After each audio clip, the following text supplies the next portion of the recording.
Bonjour et bienvenue sur le podcast Explore Japon, le podcast qui explore le Japon sous toutes ses coutures.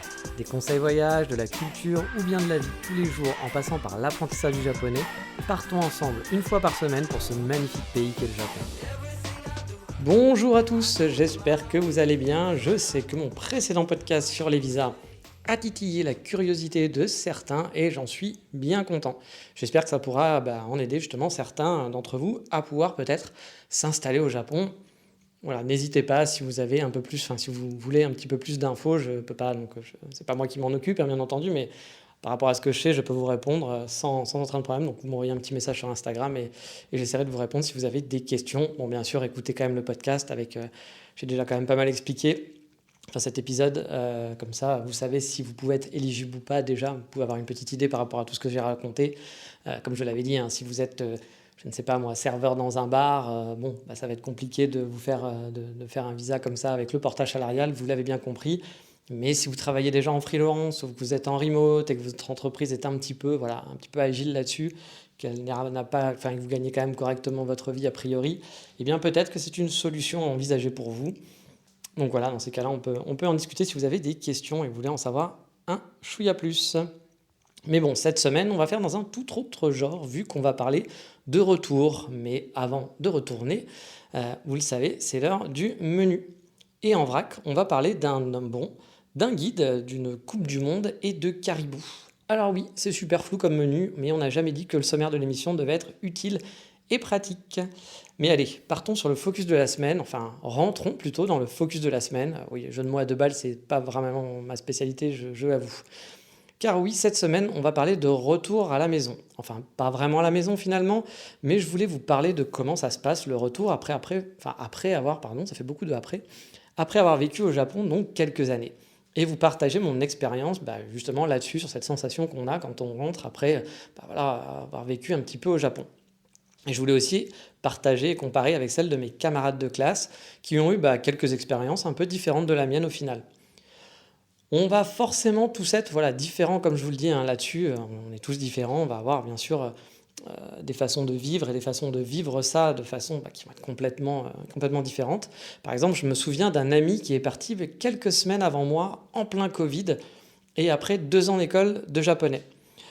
Lui, il était parti parce qu'il était un peu plus stressé que moi à cause du Covid et de sa famille, vu qu'il habitait dans l'Est de la France et que l'Est de la France était très touché à l'époque. Hein. Donc du coup, il était un petit peu, ça l'inquiétait beaucoup par rapport à ses parents, etc. Et c'était pas la seule raison. Il était aussi très exténué, il faut l'avouer. Il n'avait pas eu beaucoup d'argent il n'avait pas beaucoup d'argent de côté quand il est venu au Japon. Il avait réussi à avoir une bourse, etc. Mais bon, il roulait pas sur l'or, on va dire. Hein. Et donc, il devait travailler avec un petit boulot en plus des cours. Cours qui étaient en plus un peu compliqués pour lui, car notre école, en gros, avait des classes de niveau. On va dire qu'il y avait un niveau débutant, puis il y avait un niveau, en gros, 6 mois après. Voilà. En gros, vous vous rendez compte, on changeait de niveau, on changeait de classe tous les 6 mois. Donc, il y avait un niveau, on commence, et puis un niveau 6 mois, puis un niveau 1 an, puis un niveau 1 an et demi. Vous avez compris un petit peu le truc. Et lui, quand il est arrivé, il était un peu entre les deux. C'est-à-dire que c'était pas un débutant ou comme un débutant comme moi qui avait quelques bases. Lui, c'était un peu un niveau où il était en gros au milieu, qu'il avait 3 mois de japonais en quelque sorte au niveau de l'école, hein, pas 3 mois que vous allez faire en France parce que le rythme est beaucoup plus rapide au Japon forcément vu que vous faites que ça. Donc il était un peu, il avait le cul entre deux chaises comme on va dire. Et du coup, il a toujours eu du retard. Et il a toujours été à la traîne pardon, à l'école. Et du coup, c'est pas simple hein, quand on est le dernier de la classe et qu'il faut suivre le rythme. C'est beaucoup de pression, c'est beaucoup de travail pour tenter de rattraper finalement un wagon qui est quasiment jamais rattrapable tellement les cours vont vite, tellement ça va vite et qu'on s'arrête pas quoi. Donc ça a été difficile pour lui, mais il s'est accroché. Mais c'est vrai que c'était beaucoup de pression pendant ce temps-là. Plus, il a eu des déconvenus amoureux, il a essayé de rencontrer des gens, mais bon, il avait une certaine particularité, je ne vais pas rentrer dans les détails, mais qui fait que c'était un peu compliqué pour lui de réussir à se caser avec quelqu'un, parce qu'il a des attentes par rapport à sa religion, etc. Donc du coup, c'est vrai que c'était pas simple. Donc ça a été un peu, il a souvent eu comment on appelle ça, j'ai un trou. Des déceptions, il a eu des déceptions côté amoureux. Et du coup, c'est vrai que tout ça, ça a été un peu dur à gérer pour lui. Parce que je me souviens que sur la fin, voilà, il craquait un petit peu, hein, voire complètement. Sa famille lui manquait beaucoup. Il était vraiment usé. Il aimait toujours le Japon, hein. Il y a des gens parfois qui sont dégoûtés du Japon, mais lui, il était toujours amoureux du Japon. Et pour vous dire, il s'était même inscrit, pardon, j'ai du mal aujourd'hui, hein, désolé. Il s'était inscrit donc à une école professionnelle qui allait lui coûter quand même assez cher et que ça allait il savait comment la financer la première année, mais la deuxième année, il savait pas trop, donc il allait devoir sûrement beaucoup travailler. Mais finalement, il a tout annulé. Voilà, en début d'année, il a même fait un malaise, etc. Et du coup, le Covid, voilà, il était prêt, hein. Il avait trouvé un appartement sur Osaka pour sa nouvelle école. Il était inscrit à cette nouvelle école, etc. Mais il a tout annulé au dernier moment parce que le Covid, voilà, était une raison pour lui de partir, une bonne raison de partir, de ne pas s'accrocher, parce que c'est toujours ça quand on se pose des questions. Moi aussi, j'ai eu ces questions-là, hein, de savoir est-ce qu'on continue, est-ce qu'on s'en va, peut-être qu'on n'aura plus jamais la chance de revenir, peut-être que parfois il faut serrer les dents et se dire même si ça paraît mal parti, à la fin ça peut bien se passer. Donc voilà, il était un petit peu dans cet état d'esprit aussi. Et le Covid a été une bonne raison finalement pour lui de dire bon, j'annule tout et je rentre. Et je retrouve ma famille. Et au final, il l'a pas regretté. Il n'a pas regretté ce choix. Voilà, c'était assez salvateur finalement pour lui. Bien sûr, le Japon lui manque toujours. Il a toujours le but d'y retourner. Il fait une fac de japonais en ce moment et il galère pas mal. Il a beaucoup, beaucoup de cours et c'est compliqué. Mais il est motivé. Il veut tenter sa chance. Et puis si ça marche pas, eh bien tant pis. Mais il veut tenter une dernière fois de pouvoir s'installer au Japon.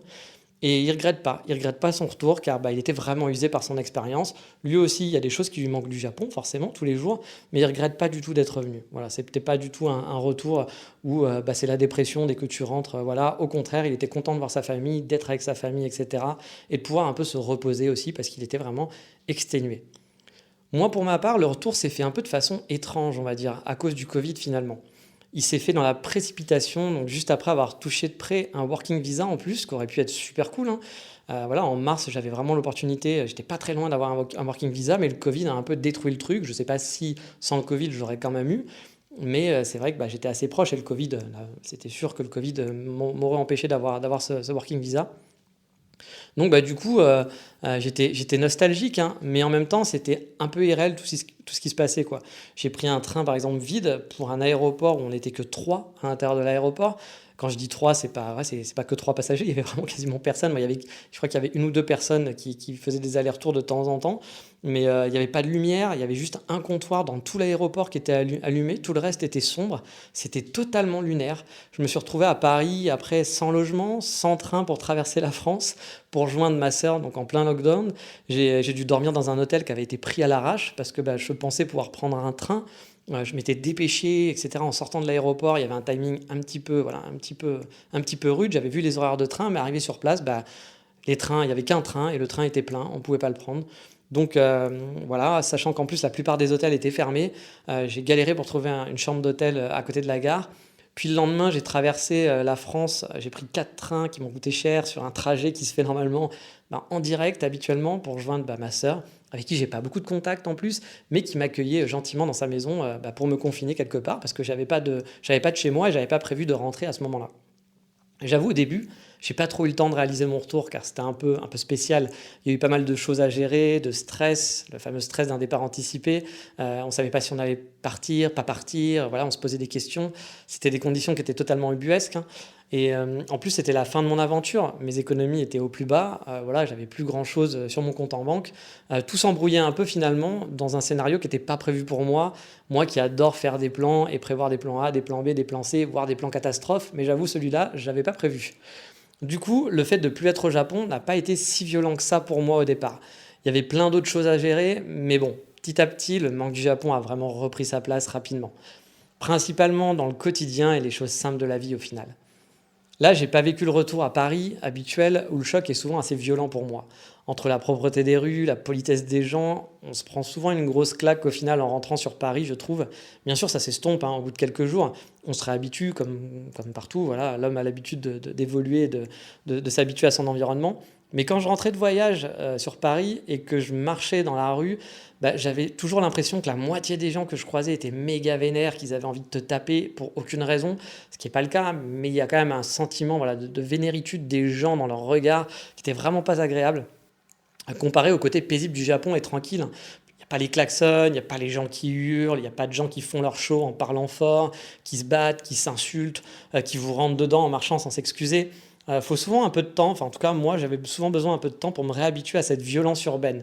Alors oui, je sais, le mot violent c'est un peu too much, hein, mais c'est comme ça que je le ressentais au final, alors que je le ressens pas dans la vie de tous les jours quand je suis en France, mais quand je reviens du Japon, je me le prends vraiment en pleine tête. Vraiment, c'est quelque chose que je ressens et qui est pas du tout appréciable forcément. Bon, là je suis rentré, il y avait personne dans les rues. Et une fois chez ma sœur, j'étais confiné à la campagne avec un jardin et 4 personnes dans une maison. Donc j'ai pas vécu du tout de la même manière cette remise à niveau. Ça s'est fait vraiment en douceur, forcément. Mais est-ce que je me suis réhabitué finalement à la vie d'avant, à la vie occidentale avec ses côtés positifs, hein, parce qu'il y en a plein, et des côtés aussi négatifs, et ça, il y en a beaucoup aussi. Pas vraiment. Personnellement, je ne me sens pas vraiment à ma place. J'ai l'impression d'être en gros une assiette qui va être posée en plein milieu d'une collection de vinyles. Elle n'a rien à faire là, on se demande ce qu'elle fout ici, mais elle est là. Je me sens différent des gens que je croise, de leurs us et coutumes, de ce qui est normal en fait, en gros, pour quelqu'un d'occidental. Et pour eux, les choses qui ne le sont pas vraiment normales, pour moi, c'est l'inverse. Enfin, vous avez compris, en gros. J'ai du mal à me retrouver dans le comportement des gens habituellement. Ah, attention, hein, je ne dis pas que les autres sont en tort et que moi j'ai raison, je parle juste de différence. Il y a plein de choses normales ici dans le comportement des gens qu'on ne voit pas au Japon, et l'inverse aussi est vrai. Je me sens pas du tout, par exemple, moi, en adéquation avec nos vies occidentales. Du coup, dans la vie de tous les jours, c'est quelque chose que je ressens vraiment quotidiennement et qui m'apporte finalement un mal-être ou voilà, un sentiment un peu parfois de révolte ou d'énervement. Je suis quelqu'un de assez gentil, assez paisible, mais souvent mes amis m'entendent râler. Je râle pas avec vous parce que vous n'avez pas à profiter en quelque sorte de mes instants de râlement. Mais avec mes amis que je sais que je peux embêter, les pauvres, ils m'entendent râler H24 parce qu'il y a plein de choses qui me rendent hors de moi dans le comportement des gens. Et je sais que c'est comme ça, que la société l'accepte. Notre société accepte ça, que c'est normal. Donc je ne vais pas non plus aller me battre contre les gens, aller imposer ma vérité, qui est seulement ma vérité. Mais ce qui se passe ici ne me convient pas du tout et me révolte même parfois, hein, me révolte. Même tous les jours, hein, je suis agacé de voir le comportement, de voir des gens jeter des détritus par terre pour aucune raison, les gens ne pas faire aucun effort quand vous marchez dans la rue pour se pousser 1 millimètre et vous rentrez dedans. Les gens parler fort, faire du bruit, en avoir rien à foutre de ce qui se passe autour, d'être très égoïste finalement, et tout le temps après derrière vous faisant des leçons de vie pour vous expliquer qu'il faut être vegan, qu'il faut être féministe, ce qui est bien, ce qui est mal, qu'est-ce qui est cool, ce qui n'est pas cool.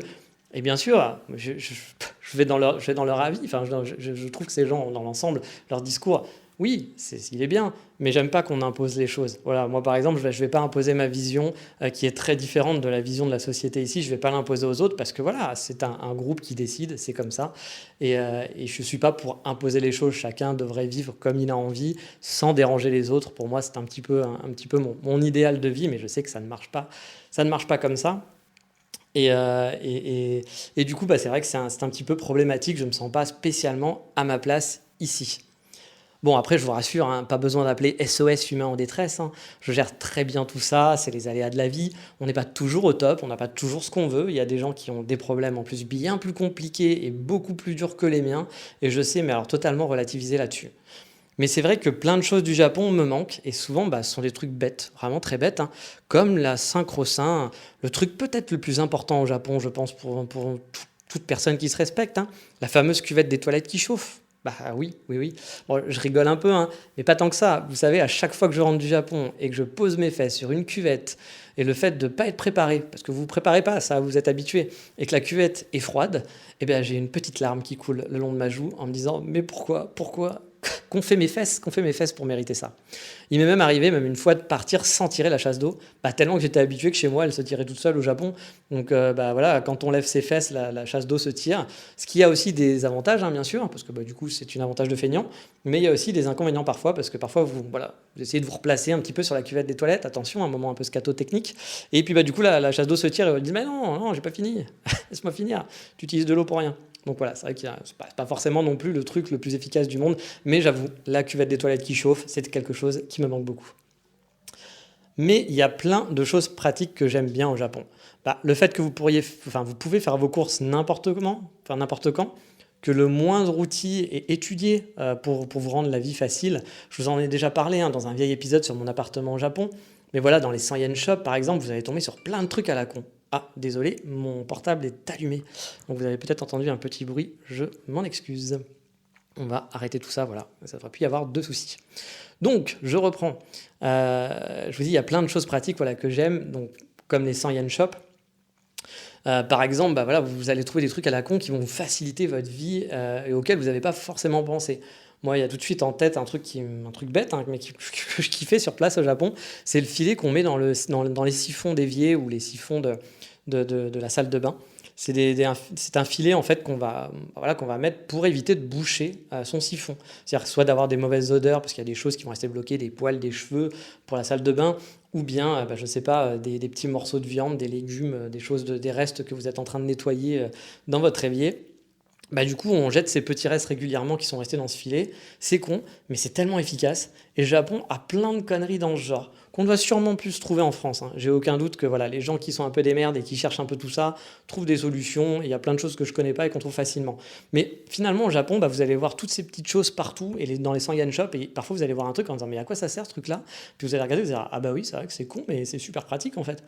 Et c'est des tout petites conneries qui vous facilitent la vie et vous vous dites mais pourquoi j'avais pas ça avant, voilà, tout simplement comme les cuvettes. Je ne comprends pas pourquoi la cuvette chauffante n'est pas un truc généralisé partout dans le monde. C'est tellement pratique, je ne comprends pas ça. Alors bien sûr, ce qui me manque le plus aussi, c'est le fait qu'on aime, c'est ce qui fait qu'on aime le vivre au Japon finalement, que beaucoup de gens mettent en top numéro 1 quand ils vous disent pourquoi ils aiment le Japon. C'est cette fameuse douceur de vivre et cette paisabilité. C'est un mot qui compte triple et qui ne veut strictement rien dire. Je le conçois. Alors ça, pour moi, c'est vraiment ce qui me manque le plus. Le côté, douceur de vivre. Quand je suis dehors, par exemple, au Japon, que je marche pour aller d'un point A à un point B, même si c'est pas un but de balade et qu'il y a un but bien précis, ça reste toujours pour moi une balade. J'ai franchement le cœur léger. L'ambiance des petites ruelles au Japon, des Japonais souriants, les enfants qui jouent, cette architecture un petit peu bordélique que j'aime bien. Vous savez que tout est calme. Tout est toujours calme, personne ne crie, personne hurle au téléphone, ne se bat dans la rue, va gueuler. Non, c'est calme, c'est agréable. Chaque petit déplacement est franchement un vrai plaisir en soi pour moi. Là, en Europe, par exemple, je ne prends pas de plaisir pour faire le trajet jusqu'à mon café le matin. Je suis dans une ville qui est très belle, à Budapest, mais bon, c'est un trajet d'un point A à un point B. Si je pouvais me téléporter, je le ferais avec plaisir. Alors qu'au Japon, ce petit trajet de 15 minutes, 20 minutes, j'ai envie de le faire. Il me fait envie et c'est un petit plaisir. Au Japon, je passais par des petites ruelles résidentielles. Je allais voir un petit Shiba Inu qui était là avec une laisse, qui était tout mignon. Un petit parc de quartier avec des enfants qui jouent. Moi, j'adore les petits parcs de quartier. Ils sont souvent très moches avec des vieilles balançoires. Ça respire pas la nouveauté, ça respire pas le neuf. Mais voilà, il y a une ambiance qui est calme, qui est chouette, qui représente un peu le Japon, je trouve, qui est assez cool. Vous allez croiser aussi la petite vieille qui se traîne dans la petite rue, qui va vous faire un large sourire quand vous allez passer à côté d'elle. Il y a des fleurs le long de maisons, des plantes, du bordel, plein de bordel qui sont devant les maisons, partout, voilà. Et sans crainte de vol. Vous n'allez pas voir de chaîne pour accrocher un banc dehors, par exemple. Moi, je suis à Budapest. Et là, tout est enchaîné. C'est-à-dire que, alors c'est pas des gens, déjà les gens, ils vont pas mettre des choses dehors parce que sinon ils vont se les faire voler. Donc personne ne va mettre un banc devant chez lui, par exemple. Mais là, c'est les cafés ou les choses comme ça. Ils ont leur banc, ils ont leurs chaises et il y a des chaînes tout autour. C'est triste. Ouais, c'est vraiment triste de voir ça, alors qu'au Japon, vous n'avez pas besoin de faire ça parce que personne va voler, personne va prendre ces choses-là. Et donc, c'est agréable. C'est vrai, c'est bête, mais c'est agréable. Et tout ça, c'est sûrement ce qui me manque le plus dans ma vie de tous les jours au final. Et vous le savez, en vue de ce podcast et de mes photos Instagram, une de mes passions, c'est de prendre mon appareil photo à la main et marcher un peu de façon random dans les rues. Regarder, observer les gens, et puis pas que, observer en général, et prendre des photos. Voilà, c'est mon plaisir. Je pourrais faire ça franchement tous les jours sans jamais me lasser. Il y a des balades que j'ai fait 100 fois, j'ai dû remonter la Kamogawa je ne sais pas combien de fois, et j'ai toujours un plaisir fou qui m'envahit quand je me balade dans ces endroits, même si je les ai déjà fait plein de fois. Alors qu'en Europe, malgré le fait qu'on a des endroits qui sont vraiment magnifiques, vraiment, il y a des endroits qui sont superbes et qui n'ont vraiment rien à envier au Japon, mais vraiment l'ambiance fait que je n'ai pas le plaisir que je ressens au Japon. Ici, je me sens presque parfois un peu obligé de sortir et de me motiver finalement à aller me balader. Alors qu'au Japon, j'étais jamais chez moi, il n'y avait pas un week-end ou un day off où je partais pas en balade. Et je ne parle pas de voyage, j'y ai habité pendant 2 ans, donc il y aurait pu avoir de la lassitude. Forcément, quand vous êtes en voyage, il y a la découverte, c'est un univers qui est très différent de chez vous, donc c'est normal que vous soyez motivé.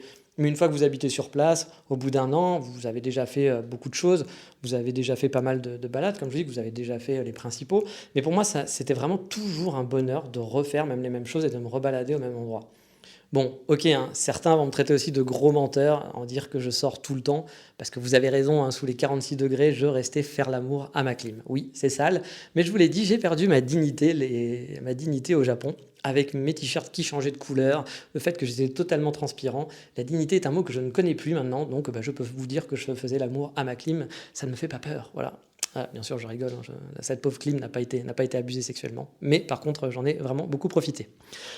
Une grosse différence aussi avec ma vie actuelle, c'est le fait de ne plus être l'attraction. Bah oui, c'est un peu con, c'est pas très glorieux, mais au Japon, bah je suis différent, hein, ça se voit, hein, on me voit à ma gueule, on me remarque, on me scrute, je fais peur même parfois, j'attire l'attention pardon, en faisant rien de spécial. Je suis en gros une curiosité, et bah j'aime bien ce sentiment. Ici en Europe, bah, je suis dans la masse, je suis perdu dans la masse, hein, même dans un pays étranger, et malgré mon accent avec lequel on m'identifie au bout de 4 millisecondes, en tant que Français, bah, je reste voilà, perdu dans la masse. Et cette sensation d'être une curiosité, je l'ai jamais vraiment... en fait, je l'aimais vraiment beaucoup. C'est quelque chose voilà, que j'appréciais. Moi, j'aime observer les gens, j'aime observer les choses, comme je vous l'ai dit, et du coup, j'aime aussi être observé, tout simplement, d'être une curiosité. Surtout que, comme je vous l'ai dit, plein de fois, ça a été fait, hein, voilà, on le sent, c'est quelque chose qu'on ressent, hein, qu'on est différent, mais c'est jamais fait avec animosité. Enfin, la plupart du temps, ça peut arriver de temps en temps que ça soit pas fait de façon très positive, mais même quand c'est pas fait de façon très positive, ça passe, c'est pas très grave. Et parfois aussi, voilà, le fait d'être curiosité, ça peut être fait de façon un peu bête, hein, comme le jour où il y a une japonaise qui m'a demandé si je prenais des douches tous les jours, parce que pour elle, les Français ne prenaient pas des douches tous les jours. Bon, j'aurais pu lui répondre, et toi, est-ce que tu fais caca par ton anus? Mais bon, comme je vous l'ai dit, hein, tout ça ne me gêne pas, ça m'amuse, c'est pas dérangeant pour moi, je m'en fous un petit peu, même le fait que on peut mal le prendre, de se dire mais pourquoi les gens veulent pas s'asseoir à côté de moi dans un train. Il y a des gens que j'ai vu vraiment effrayés, hein, sur le fait de devoir s'asseoir à côté de moi. Vous allez vous dire, bon les gars, est-ce que j'ai vraiment l'air de quelqu'un qui mange les enfants? Bon, j'ai plutôt une bonne gueule, les gens... bonne gueule, pas genre beau gosse, mais les gens ont plutôt tendance à venir me parler habituellement. Quand il y a plein de gens autour, c'est à moi qu'on va demander son chemin parce que j'ai l'air un peu gentil. Donc, a priori, normalement, ça passe plutôt bien, mais au Japon, parfois, je peux être vu comme le gros méchant de James Bond. Il faut que je m'achète absolument un chat quand je vais dans le métro pour pouvoir le caresser et avoir un rire un petit peu de psychopathe, comme tous les bons méchants qui se respectent. Mais voilà, comme je disais, voilà, il y a des gens qui sont totalement voilà, effrayés par moi, mais voilà, c'est quelque chose qui me gêne pas et que je trouve plutôt agréable au final, même cette sensation, parce que c'est rigolo, voilà, puis moi j'aime bien les choses rigolotes, donc du coup c'est quelque chose que je kiffe bien. Je sais aussi que par exemple, il y a plein de Français qui n'aiment pas voilà, qu'on leur dise qu'ils parlent super bien japonais. Vous savez, tous les Japonais vont vous dire ah, mais tu te débrouilles trop bien en japonais, alors que tu as dit 2 mots, tu as dit bonjour, je m'appelle Nicolas. Bon, c'est pas ouf, mais voilà, c'est vrai que c'est un peu agaçant. Tout le monde va vous dire ça, alors que vous sortez juste un bonjour, konnichiwa. Ils vont dire ah, mais super, tu parles super bien japonais. Moi, j'ai dit bonjour, ça va, c'est pas ouf. Il y a des gens qui le vivent très mal, voilà, qui détestent ça. Moi, perso, je m'en fous. Il y a même j'ai entendu des gens dire que c'était des moqueries de la part des Japonais. Honnêtement, j'ai quand même un doute là-dessus. Peut-être, hein, ça arrive qu'il y a des Japonais qui vont se moquer de votre japonais en disant ah tu sais pas parler japonais, en disant ah tu parles très bien. Mais franchement, je pense que les 3 quarts, c'est juste une phrase de politesse, voilà, qu'on va dire comme ça. On s'en branle, c'est-à-dire qu'ils ne pensent pas, mais voilà, c'est un truc comme dire bonjour, au revoir, ça fait partie un peu du lot, quoi.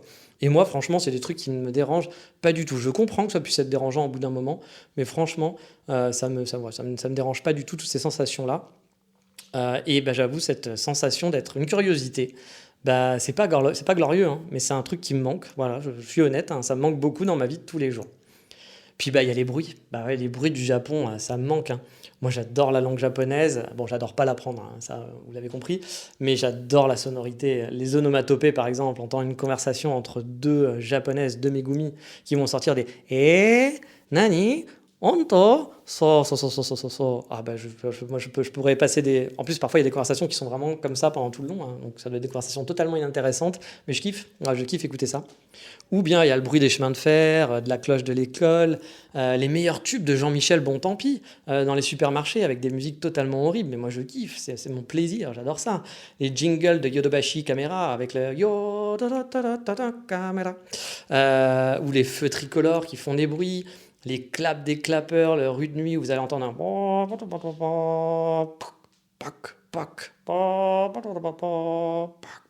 en pleine nuit. Ouais, vous avez vu, mon japonais est magnifique parce que je ne sais pas ce qu'ils disent et je n'ai pas fait attention, donc c'est de l'improvisation totale, vous m'excuserez hein, pour cette très mauvaise improvisation du clapeur de nuit. Même mon clap était pourri, c'est pour vous dire. Mais voilà, tous ces bruits, c'est des trucs qui me manquent de ouf. Le bruit du chemin de fer, vous n'avez pas idée. Alors bien sûr, j'aimerais pas habiter à côté d'un chemin de fer, hein, mais quand on se balade, d'avoir les petits bruits des rails, ou même quand on est dans le train japonais, le calme avec le bruit des rails et le fameux bruit des otaries dont je vous en ai déjà parlé, moi j'adore. Alors pour ceux qui n'ont jamais entendu pourquoi je parle de bruit des otaries, vous allez trouver ça bizarre, mais bah, je vous laisse écouter les 140 épisodes du podcast. Bah oui, c'est bien fait pour vous, vous aviez qu'à être un habitué, ou commencer par le début tout simplement. Donc voilà, mais tous ces sons, bah voilà, ça me manque de ouf, vraiment, vous pouvez pas imaginer. Bon, à la place, on m'a offert des Italiens qui hurlent voilà. Alors, désolé pour vos oreilles, mais c'est en gros ce que j'entends toute la journée, enfin plutôt toute la nuit.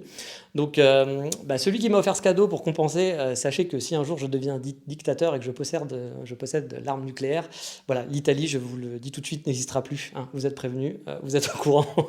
Ça fait 3 mois que je ne peux pas dormir, donc j'ai une haine envers les Italiens, même si beaucoup n'ont rien fait. Et ben, je suis désolé, hein, ça ne sera pas très sympa de ma part, mais amis italiens, vous n'êtes plus mes amis. Voilà, je dois vous le dire. Mais en général, je suis quand même très mélancolique tous les jours. Hein, voilà, des choses qui me manquent, des petits trucs, mais des choses qui me donnent le sourire finalement au Japon et un sourire que j'ai perdu depuis, on va pas le cacher. Mais on est tous différents bien sûr, on ne va pas le vivre de la même manière forcément. J'ai des amis par exemple qui sont beaucoup plus énervés ou beaucoup plus tristes que moi depuis qu'ils sont rentrés. Ils dépriment totalement, ils regardent des vidéos sur le Japon H24, ils n'arrêtent pas et c'est genre mais quand est-ce que je vais retourner, ça me manque, ça me manque. Ils sont limite en larmes, hein. Ils sont en souffrance hein, d'être rentrés hein, pour diverses raisons. Et puis il y en a d'autres qui le vivent plutôt bien, même si le Japon leur manque, hein, voilà, c'est pas genre le côté genre le Japon c'est de la merde, je m'en fous. Non, ils sont contents d'avoir retrouvé leurs affaires, leurs amis, leur chambre, leur famille, leur appartement. Puis ils s'accommodent assez bien finalement de leur retour en France. Bien sûr, bah, il y a la comparaison sur des choses très différentes qui peuvent les agacer parfois, ou se dire bah ça c'était quand même mieux là-bas. Mais voilà, la pilule passe beaucoup mieux. Donc on est vraiment voilà, très différents là-dessus. Et comme je vous le dis toujours, hein, l'herbe n'est pas plus verte ailleurs. Elle a juste une teinte qui est différente suivant comment vous allez la voir.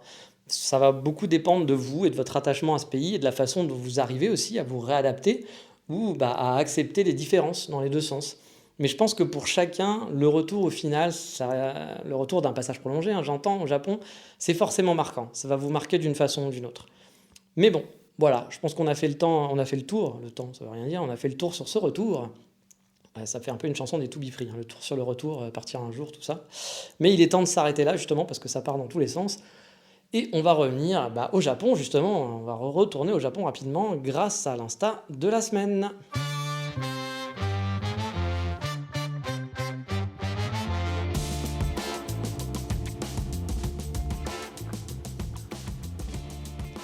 Et cette semaine, l'Instagram de la semaine va nous amener vers un des photographes les plus talentueux, bah oui, vraiment, vivant au Japon, français en tout cas, que je connaisse.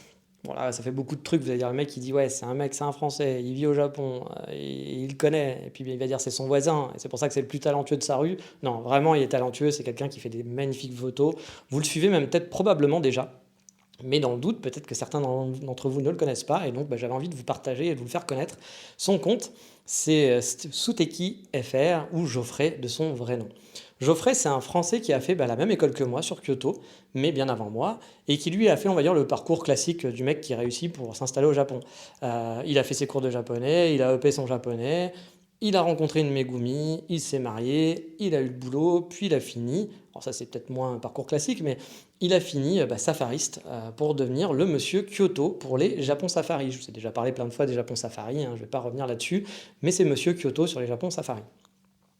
Alors, outre le fait que c'est un bon guide, hein, comme tous les safaristes, il fait vraiment des photos qui sont vraiment magnifiques et qui sont super chouettes. C'est sa passion et franchement, ça se voit.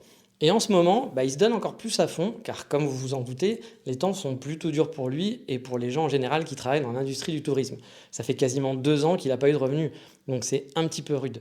Il s'est donc lancé dans un projet qui pourrait peut-être lui permettre d'avoir une petite rémunération quotidienne, je suppose, en étant un ambassadeur pour, je crois, un magazine assez connu. Mais j'avoue, j'ai pas vraiment suivi quel était ce magazine ou quelle était cette marque. Mais voilà, je suis pas au point sur ce point-là, mais bon, on s'en fout un petit peu, hein, ça c'est sa vie à lui.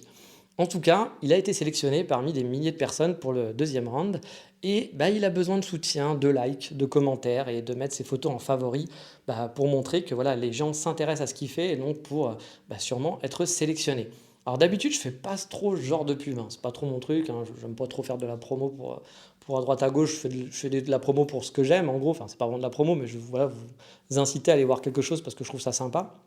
Là, vous avez peut-être l'impression que c'est plus de la promo, genre aider quelqu'un.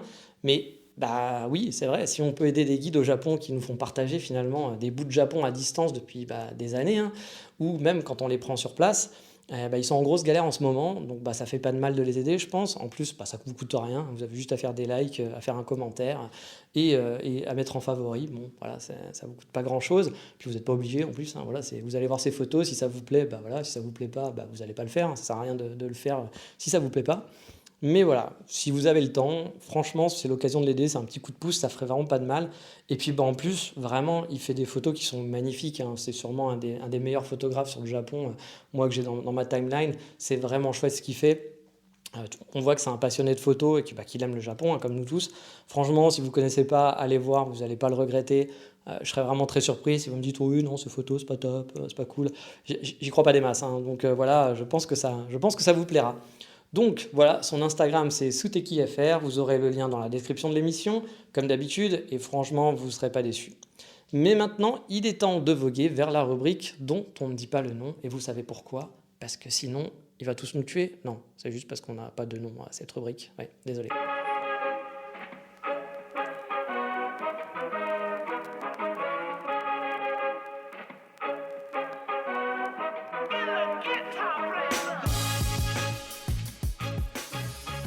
Oui, la rubrique Voldemort, vous la connaissez maintenant, cette fameuse rubrique du sorcier.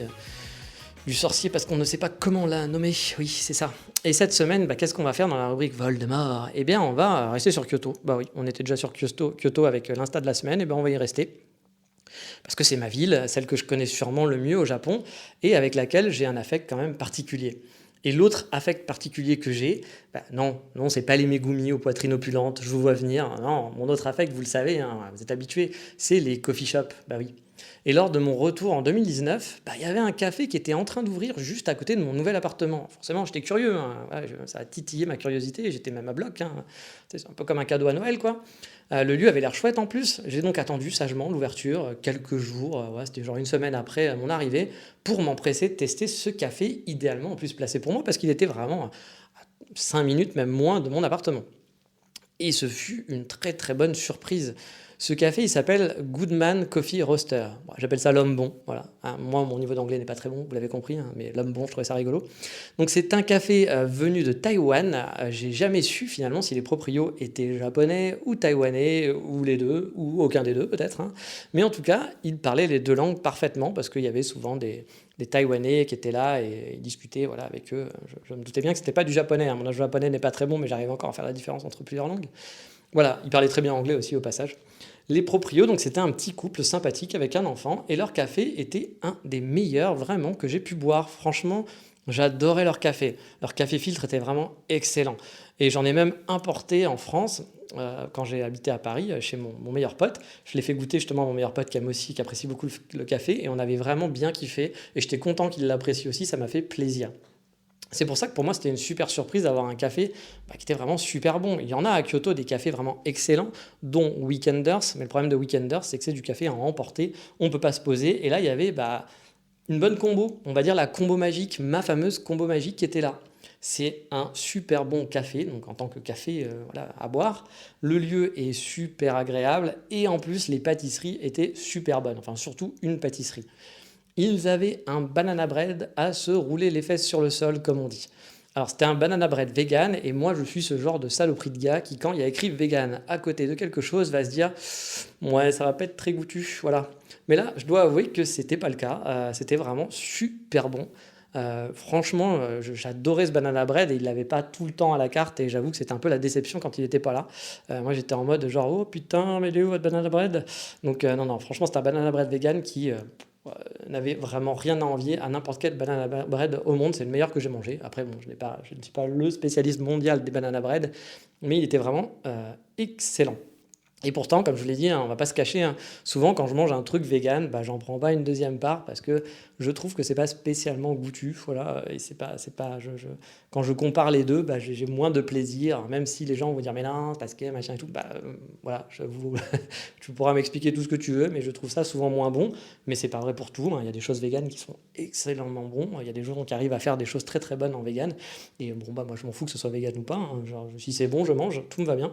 Donc bah voilà, c'était là-bas. Je peux avouer que ce banana bread était mais excellentissime. Et c'était aussi marrant car j'ai été un peu le crash test du coup, comme bah, d'autres clients, hein, mais vu que j'étais un des premiers clients, ils débutaient, je pense, dans leur café. Donc je me souviens que par exemple pour le gâteau, la première fois, ils avaient mis une tonne de sauce avec ce banana bread. Et même moi qui suis très gourmand, bah, j'avais dû laisser plus de la moitié de la sauce. C'était vraiment too much, hein. Ça baignait dedans. Il y avait quasiment plus de sauce de banana bread alors que la part était quand même bien, bien imposante. Et du coup, ça m'a fait marrer parce que petit à petit, ils ont dû voir que j'avais laissé ça. Ils se sont dit, ouais, on y va peut-être un peu too much. Et du coup, j'ai vu les quantités s'adapter jusqu'au moment où on est arrivé à peu près à la bonne quantité. Donc, il y a eu plusieurs tests comme ça. Et puis, au bout d'un moment, bah, il y en avait dans mon assiette, tout partait. Et ils ont dû dire, ah, tiens, c'est bon, là-dessus, on est bon. Bon, je pense que je n'étais pas le seul crash test, hein, mais ils ont dû se dire, tiens, là, on est bon dans les quantités. Donc, je trouvais ça assez rigolo. Le lieu, quant à lui, en fait, est vraiment génial, hein. J'avais ma place à moi. Oui, je suis le genre de mec qui a sa place totale. Enfin, voilà, le genre de mec un peu totalitaire, genre c'est ma place, tu t'en vas, c'est moi qui m'assois ici. Bon, je rigole, hein, bien sûr, je suis pas comme ça, mais j'ai mes petites habitudes. Je suis un mec à habitude. Et là, j'avoue que bah, il y avait une place que je kiffais vraiment, bah voilà, que je kiffais vraiment beaucoup. En gros, ils avaient deux gros fauteuils en cuir, mais vraiment les gros gros fauteuils, hein, genre hyper confortables en cuir. Je bossais là-bas avec mon laptop sur les jambes, je pouvais rester des heures, bon, en consommant régulièrement bien sûr, vous le savez, hein, je vous l'ai déjà dit plusieurs fois, mais quand on va dans les cafés, pensons aux commerçants, prendre le truc le moins cher pour rester toute la journée sur place, utiliser des prises, utiliser le wifi, puis même gueuler en disant bah, il n'y a pas de prise, comment ça se fait? Voilà, enfin, c'est pas vos parents qui vous hébergent, hein, c'est un commerçant, donc il faut qu'il fasse rentrer un petit peu d'argent, il a des frais, et payer le café le moins cher ne va pas lui permettre de vivre et de payer votre électricité, de recharger votre laptop, etc. Donc il faut comprendre je vous encourage à consommer quand même régulièrement quand vous êtes au café et pas prendre le truc le moins cher pour pouvoir squatter toute la journée. Mais bref, c'est vraiment un de mes coffee shops préférés au monde, que ce soit pour la qualité du café, les gâteaux ou même le lieu, hein, tout simplement. Bon, par contre, ils étaient un peu chers, ça j'avoue. Par rapport à d'autres coffee shops, c'était un peu le point noir pour moi de ce café. En plus, le coffee shop faisait un angle d'une petite rue vraiment calme, en plein centre-ville. Vous étiez même pas à 2 minutes à pied de Karasuma, donc c'est la grande avenue, un métro avec la grande avenue de Kyoto en centre-ville. Toute la devanture était une grosse baie vitrée, donc c'était hyper chouette de voir à l'intérieur, ou quand on était à l'intérieur, de voir l'extérieur. Ça donnait sur la rue. Donc, ce qui était très drôle aussi, c'est ils adoraient changer l'emplacement des meubles. Voilà, ils changeaient de place les meubles à chaque fois, les canapés, les tables, les dispositions. Je pense que j'ai dû voir au moins 10 dispositions différentes en l'espace de 6 mois. Et je continue à avoir des changements sur leur Instagram régulièrement. Donc, je pense qu'ils aiment bien changer. Alors, ils ne changent pas leurs meubles, hein, mais ils changent la disposition des meubles. Ils ont aussi bah, voilà, ils sont roasters, pardon, donc ils ont leur grosse machine pour torréfier le café dans la salle. Moi j'aime bien, même si parfois ça peut être un peu bruyant, mais franchement, bah, parfois vous avez les bonnes odeurs de café du coup fraîchement torréfié. Le lieu est juste parfait. J'ai tellement hâte de pouvoir me reposer là-bas avec ou sans mon laptop et entendre leur fameux kochi kochi kochi kochi. Voilà. Alors, c'est le moment anecdote justement, parce que vous allez dire, mais qu'est-ce que c'est le kochi kochi kochi kochi? Bah, dès qu'un client arrivait, en gros, et passait par la porte, sachant que la porte est très proche du comptoir, il vous laissait à peine passer de mettre un bout de pied dedans, qui criait comme ça au client pour lui dire de venir au comptoir. Parce qu'en gros, ça veut dire par ici, par ici, par ici. Donc le japonais ayant l'habitude finalement de se poser et de poser ses affaires, d'essayer de choper sa place en fait, avant d'aller commander, voilà, avant de commander ensuite, là ils étaient hyper en stress dès que quelqu'un rentrait. Et même avec moi, qui était un régulier, c'est pour ça que ça me faisait marrer, parce que bah, je connaissais comment ça se passe. Ils m'ont jamais vu venir poser mes affaires et après les commander. J'allais commander direct, etc. Je me posais pas à table en attendant qu'on me serve ou je sais pas quoi. Mais dès que je rentrais, les mecs, ils te harcelaient par un cochi, cochi, cochi, cochi, avec les petits gestes qui vont bien pour dire viens ici, il faut que tu viennes ici. Tu fais oui, calme-toi. Calme-toi.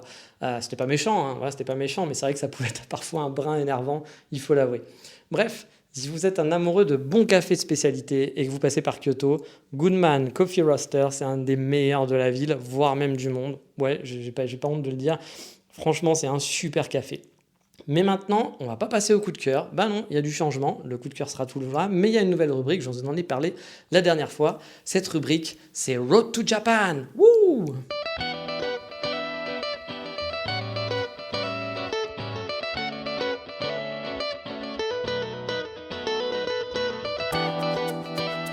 Eh bien oui, je vous l'avais promis, voici cette nouvelle rubrique Road to Japan, en anglais, parce on est bilingue, on est un voyageur du monde, bah oui, je suis un citoyen du monde, pardon.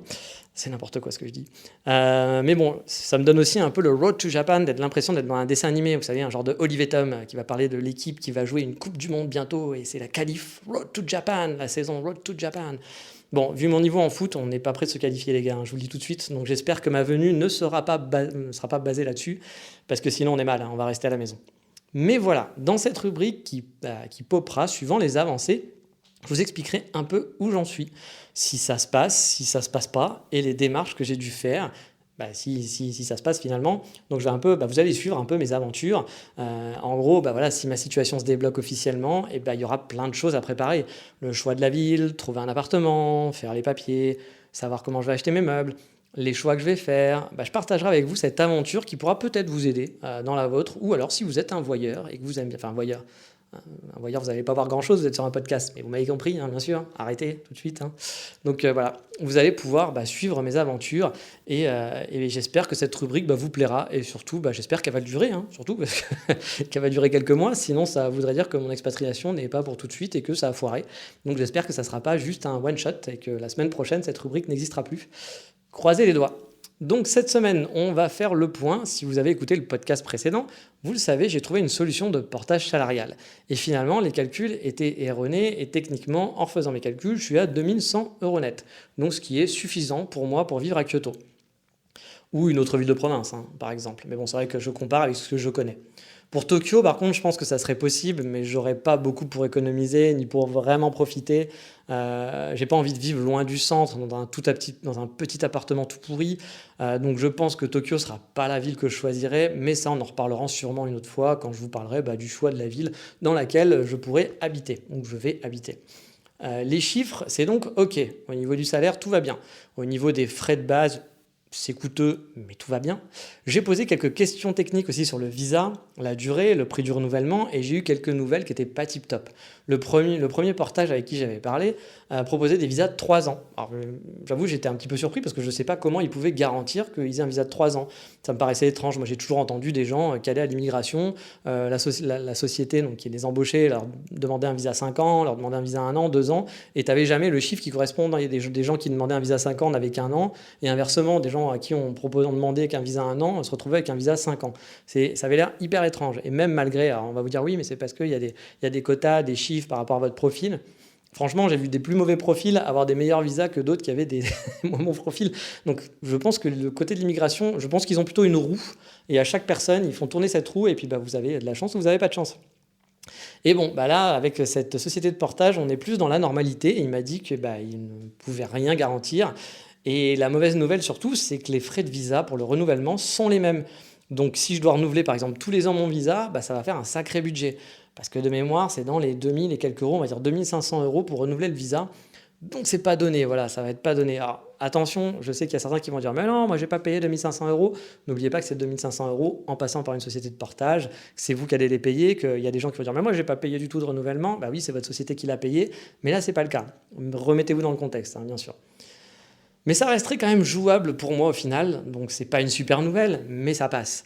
J'ai posé d'autres questions techniques aussi pour savoir si je pouvais, en tant que working visa, ouvrir un statut de freelance à côté. On m'a dit pas de problème, donc ça c'est plutôt cool, mais c'est pas non plus la nouvelle ouf du jour, mais c'est plutôt cool. J'ai aussi demandé les papiers qu'il faudrait pour lancer l'opération. A priori, pour l'instant, il n'y a rien de compliqué. Donc je pensais être proche de la validation du projet. Oui, mais voilà, il y a un petit hic. Bah oui, c'est pas toujours aussi simple, hein. C'est que tous les frais d'ouverture, en gros, tous les frais fixes qu'ils vont avoir pour lancer le projet, donc à peu près 4000 et quelques euros, vont être facturés à mon employeur actuel, qui est plutôt mon client actuel, parce que je ne suis pas salarié avec eux. Bon, techniquement, je vais lui rembourser, hein, mais vous vous doutez bien que d'un point de vue comptable, ça va pas forcément être simple à faire passer tout ça. Je vous le rappelle, hein, c'est une initiative personnelle. Eux, ils s'en foutent et ils n'ont aucun intérêt à ce que je parte au Japon. Même à la limite, ça va être un petit peu plus de friction pour eux. Ils vont devoir justifier le fait là de payer des frais pour un freelance qui n'était pas salarié pour eux, même si je vais les rembourser après au final, hein, mais et qui perdront pas d'argent, hein. Mais ça reste une complication qui risque d'être bloquant. Parce que du coup, d'un point de vue comptable, il faut qu'ils expliquent pourquoi ils doivent payer un visa pour un freelance au Japon. Hein, qu'est-ce que ça leur apporte? Pourquoi ils doivent faire ça? Et c'est vrai qu'auprès de leurs créanciers, il faut quand même justifier.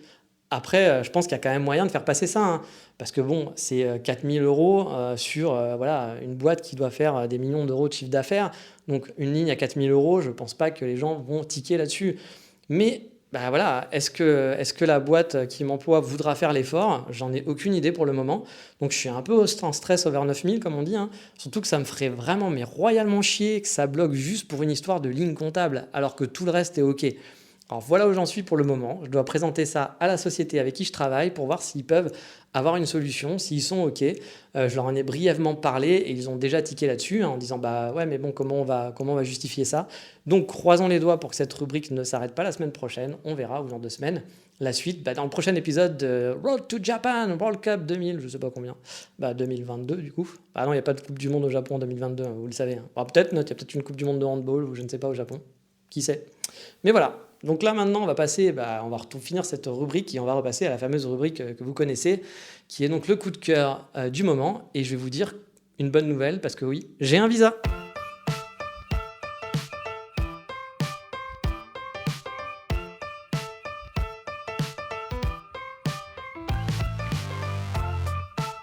Et oui, mon coup de cœur du jour, c'est que j'ai un visa. Alors vous dites, ce mec est totalement bipolaire. Il vient de nous faire une rubrique où il flippe de ne pas avoir son visa pour le Japon, pour une connerie quoi, et 2 secondes après, il dit qu'il a un visa. Alors on est reparti dans le saut spatio-temporel où j'ai appris une bonne nouvelle depuis et que je vous enregistre un nouveau message. Non, c'est pas ça malheureusement, c'est juste que la semaine dernière, quand j'ai annoncé à mon boss que le portage salarial, finalement, ça pouvait marcher, parce qu'au départ, j'en avais parlé et je lui avais dit voilà, que ça, au niveau des horaires, j'aurais bien aimé un peu qu'on en discute, et que finalement, il m'a dit ouais, on va se prendre la tête un peu là-dessus un peu plus tard, on verra, et que je lui ai dit te prends pas la tête, parce que finalement, on a fait les calculs avec un mec et ça passait pas.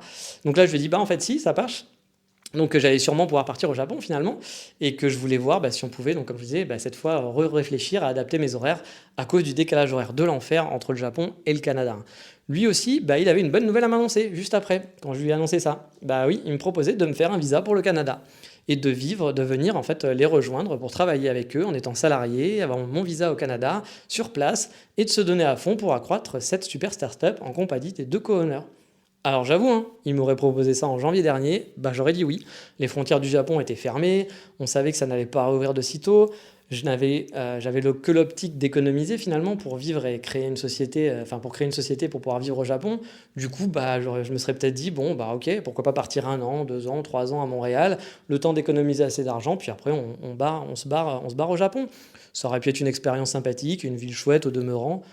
Même si c'est pas non plus mon envie ultime de vivre au Japon, de vivre à Montréal ou au Canada ou ailleurs. Mais bon, il m'a annoncé ça juste après que je lui ai dit que je pouvais partir au Japon. Vous comprenez que j'ai pas eu besoin de réfléchir très longtemps pour décliner son offre, malheureusement. Mais bon, il a été totalement compréhensif a priori, donc j'ai trouvé ça plutôt cool. Donc c'est pas vraiment le visa que je voulais, mais on m'en a proposé un, et ça aurait pu être chouette de faire une expérience au pays du caribou et de cet accent que je kiffe finalement beaucoup. Mais bon, vous le savez, mon cœur est au Japon et il n'y a que là-bas que je me sens vraiment bien. Je vous ai expliqué là dans cette podcast que j'étais pas heureux dans la vie de tous les jours, et à Montréal je ne serais pas forcément plus heureux, j'y suis déjà allé. Il y a plein de trucs sympas à Montréal, mais on reste dans une société occidentale avec des façons de faire occidentales qui ne me conviennent pas du tout, donc je ne serais pas spécialement content d'être là-bas. J'ai pas envie non plus de dériver de mon objectif, parce que vraiment mon objectif c'est de vivre au Japon. Ma vie elle est entre parenthèses en ce moment pour pouvoir y arriver, donc je vais essayer de ne pas trop dévier de tout ça et aller m'installer au Canada. Ça peut peut-être compliquer un petit peu les choses, sachant que je peux peut-être partir au Japon. Peut-être qu'ils vont me refuser aussi, comme je vous le disais, parce que mon visa va dépendre un peu d'eux, même si ça dépend juste d'une histoire de compta. mais ça va dépendre un peu d'eux. S'ils me disent bah non, c'est pas possible, ça va coincer, ça va être un peu compliqué. Mais j'accepterai pas pour autant leur proposition d'aller vivre au Canada, parce que bah voilà, mon objectif c'est de vivre au Japon et pas d'aller me poser 1 an, 2 ans, 3 ans au Canada. J'ai pas spécialement envie de faire ça, même de venir je pourrais venir en mode nomade, hein, de venir 6 mois en nomade, etc. Mais oui, non, j'avoue que là, moi, mon objectif, c'est vraiment de focus. Vivre au Canada, bah, économiquement, c'est moins intéressant que de vivre à, comment ça s'appelle, en Pologne, par exemple, ou je sais quoi. Si je suis payé en tant que salarié, bah, je gagnerai moins d'argent qu'en tant que freelance, forcément. Ça sera plus de facilité, j'aurai des vacances, parce que là, j'ai 0 vacances, mais je gagnerai moins d'argent tous les mois. Donc, ça n'a pas d'intérêt pour moi de faire ça. Voilà, ça n'a pas d'intérêt. Moi, mon but, c'est de vivre au Japon, de tout faire pour vivre au Japon. À la limite, si par exemple, je ne peux pas partir parce qu'ils n'acceptent pas mon visa, je pourrais au moins partir en nomade au Japon. Donc bah voilà, aller s'installer au Canada, maintenant, ça n'a pas... Même si ça m'aurait beaucoup plu hein, de travailler avec eux, et encore une fois, je pense que Montréal, pendant une expérience à Montréal, peut être franchement très sympathique. Mais voilà, c'est pas mon but, donc j'avoue, c'était... Alors je vous dis que c'est un coup de cœur, c'est pas vraiment un coup de cœur, parce que ça m'apporte rien, mais ça m'a fait beaucoup marrer, parce que je viens en disant je peux vivre au Japon et on me dit bah tiens en fait je te propose un visa à Montréal, donc c'était un petit peu incongru et puis surtout encore une fois c'est un peu dommage parce qu'on m'aurait proposé ça il y a 1 an, je pense que j'aurais accepté mais là non clairement ce n'est pas dans mon scope. Mais voilà, on en a fini pour cette semaine, je vous dis donc bah, à la semaine prochaine, vous le savez, hein, pour un autre épisode. En attendant, portez-vous bien et qu'est-ce qu'on dit comme d'habitude, matane, ciao bye bye, à bientôt.